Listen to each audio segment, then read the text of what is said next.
Welcome back to our podcast, everyone. Today we are joined by Ms. Eva, the school director, to talk about a topic students often ignore: sleep.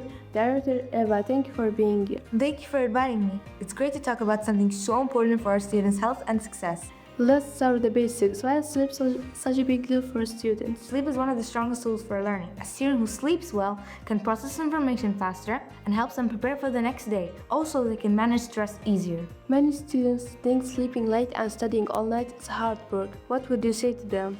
Honestly, staying up all night does the opposite. A student who sleeps late, their brain processes information slower, like they can't process information faster. Also, they think they're studying, but the studying is very low quality. How many hours of sleep should students get? 8 to 10 hours, teens especially, because their brains are still developing. Some students say they can't sleep early because of phones or stress. Any advice? Absolutely. First, start by putting that phone away at least 1 hour before bed. Second, try to make a sleep schedule. Try sleeping at the same time every night.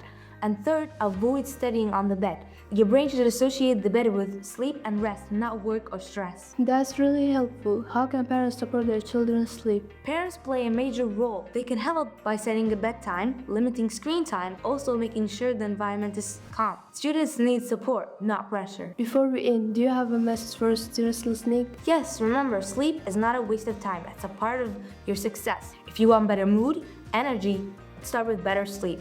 Beautifully said. Thank you, Director Eva, for joining us today. Thank you for having me. I thank you all for listening. Get some good sleep tonight, and we will see you in the next episode.